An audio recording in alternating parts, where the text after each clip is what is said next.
इस सीरीज में हम लोग देख रहे हैं कंप्लीट जीएस को। और जीएस में भी आपका पूरा हिस्ट्री, ज्योग्राफी, इकोनॉमिक्स, पॉलिटी और जनरल साइंस।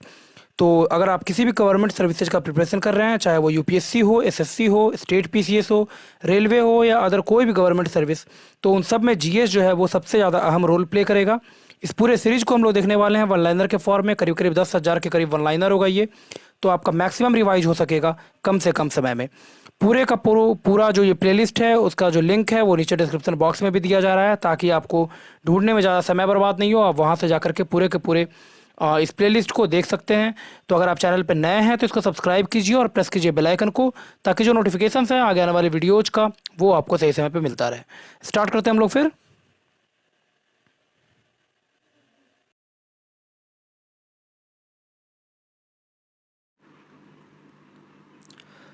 अभी हम लोग देख रहे हैं साइंस को, और लास्ट वीडियो में हम लोगों ने ख़त्म किया था यहाँ तक। विद्युत फ्यूज बचाता है। विद्युत परिपथ में जब लोड अधिक होगा तो उस कंडीशन में फ्यूज जो है वो खुद जो है वो गल जाएगा और पूरे सर्किट को बचा लेगा। आगे मूव करते हैं। विद्युत फ्यूज जो है वो बना होता है लेड और टीन का, पीवी और एसएन का। ये बना होता है विद्युत फ्यूज। विद्युत फ्यूज परिपथ में जोड़ा जाता है हमेशा सीरीज में। परिपथ में विद्युत धारा की उपस्थिति बताता है गैल्वेनोमीटर। संट होता है कम प्रतिरोध वाला तार। ये इंपॉर्टेंट है। संट जो है वो कम प्रतिरोध वाला जो तार होता है उसको बोला जाता है संट। नेक्स्ट है, संट को गैल्वेनोमीटर के समानांतर क्रम में लगाकर बनाया जा सकता है अमीटर। यानी गैल्वेनोमीटर को अगर चेंज करना है अमीटर में तो संट जो है, जो कम प्रतिरोध का जो तार है उसको पैरेलल में जोड़ दीजिए तो वो बन जाएगा गैल्वेनोमीटर आपका अमीटर। और गैल्वेनोमीटर के श्रेणी क्रम में उच्च प्रतिरोध का तार जो है वो लगा करके बनाया जाता है वोल्टमीटर। तो गैल्वेनोमीटर को अगर अमीटर बनाना है तो पैरेलल में जोड़ेंगे संट को, और संट यानी कम प्रतिरोध वाला तार। और गैल्वेनोमीटर को अगर बनाना है वोल्टमीटर तो उस कंडीशन में सीरीज में जोड़ेंगे हम लोग हाई रेजिस्टेंस का वायर। नेक्स्ट है, विद्युत चुंबकीय प्रेरण के सिद्धांत पर काम करने वाला यंत्र जो परिपथ में वोल्टेज को बढ़ाने या घटाने के काम आता है उसको बोला जाता है ट्रांसफार्मर। ट्रांसफार्मर का प्रयोग होता है केवल प्रत्यावर्ती धारा या फिर एसी करंट में। ट्रांसफार्मर का क्रोड जो है वो बना होता है सॉफ्ट आयरन का, नरम लोहे का। प्रत्यावर्ती धारा को दिष्ट धारा में बदलता है रेक्टिफायर। नेक्स्ट है, इसके बाद प्रत्यावर्ती यानी अल्टरनेटिव एसी को डीसी में चेंज करेगा कौन? रेक्टिफायर।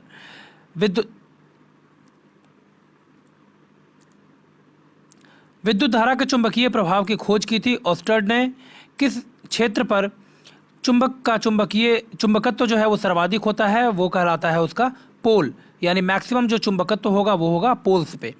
चुंबक का चुंबकत्व शून्य होता है मध्य में। चुंबक के बीच में जो है वो उसका जो मैग्नेटिक फील्ड जो है वो मिनिमम होगा या फिर जीरो के बराबर होगा। और ये चुंबक का चुंबकत्व यानी जो शून्य होता है वो कहाँ पे होगा? तो चुंबक के मध्य में। चुंबक को क्षैतिज तल में स्वतंत्रता पूर्वक लटकाने पर इसका एक ध्रुव जो है वो सदैव उत्तर की ओर होगा। चुंबक के दो ध्रुवों को मिलाने वाली रेखा को कहते हैं चुंबकीय अक्ष। चुंबक के समान ध्रुवों में होता है प्रतिकर्षण या फिर रिपल्सन।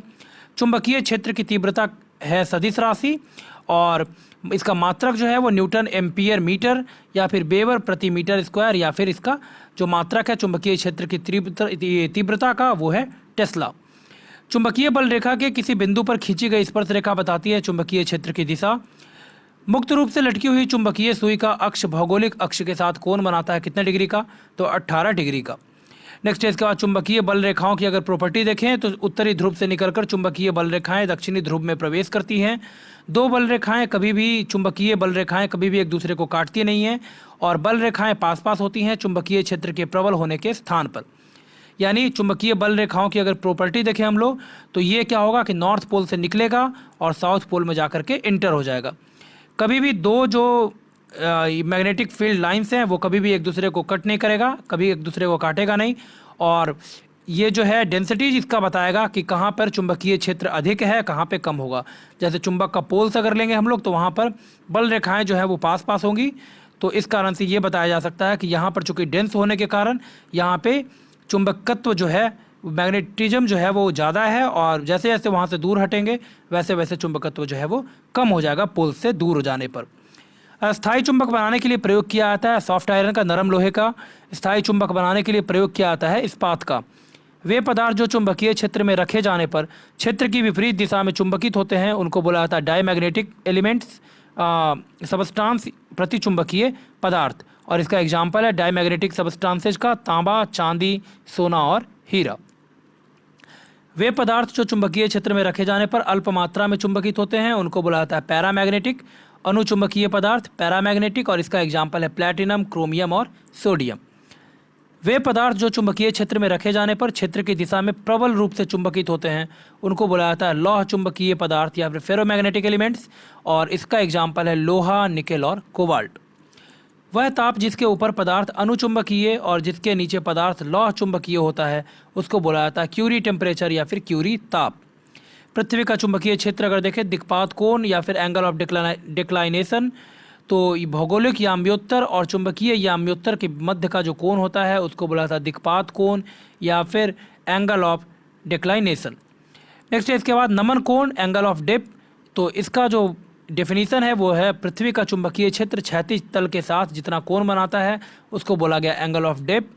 ध्रुवों पर नमन कोण का मान होता है 90 डिग्री और विषुवत रेखा पर नमन कोण का मान जो है वो 0 डिग्री के बराबर होगा।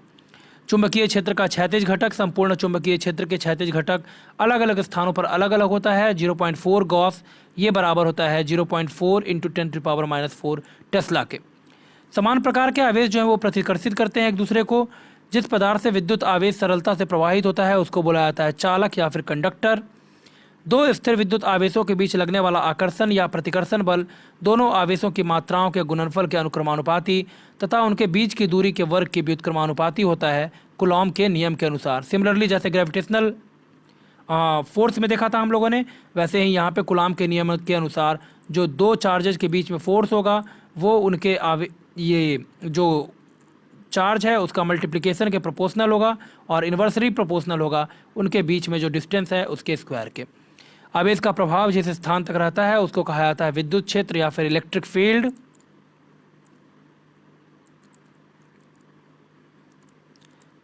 नेक्स्ट इसके बाद विद्युत क्षेत्र में किसी बिंदु पर स्थित एकांक धनावेश पर लगने वाला विद्युत बल कहलाता है विद्युत क्षेत्र की तीव्रता।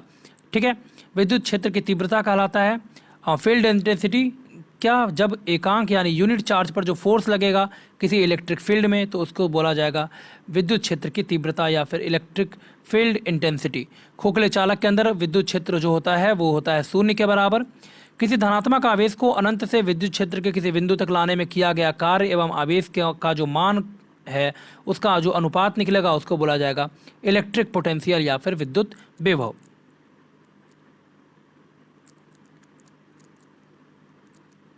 यानी यूनिट चार्ज को अगर आप इन्फिनिटी से कैरी करके लाते हैं किसी फील्ड में तो उस कंडीशन में जो यहाँ पे वर्क करना पड़ेगा उसको बोला जाएगा इलेक्ट्रिक पोटेंशियल। नेक्स्ट इसके बाद और इसका मात्रक क्या होता है इलेक्ट्रिक पोटेंशियल का, विद्युत विभव का इसका मात्रक होगा वोल्ट।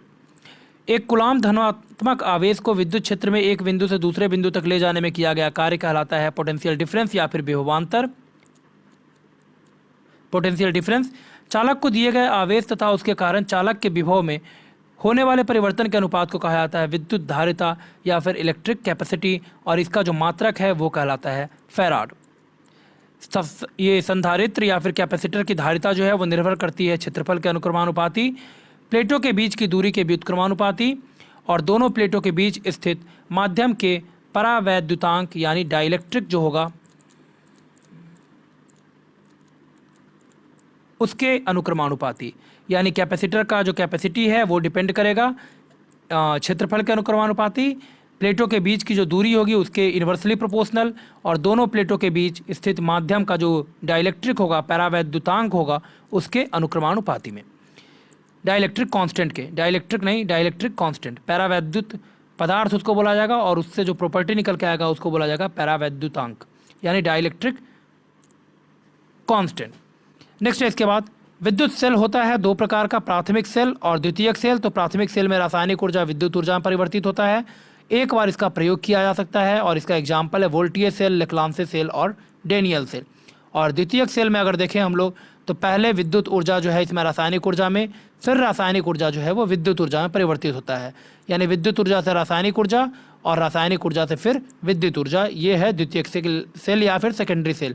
और इसका जो प्रयोग जो है यूज जो है वो बार बार किया जा सकता है। तो मेजर जो डिफरेंस है प्राइमरी सेल और सेकेंडरी सेल में, तो प्राइमरी सेल को सिर्फ एक बार यूज किया जा सकता है और सेकेंडरी सेल को बार बार प्रयोग में लाया जा सकता है। तो इस वीडियो में यहीं पे छोड़ते हैं, मिलते हैं नेक्स्ट वीडियो में।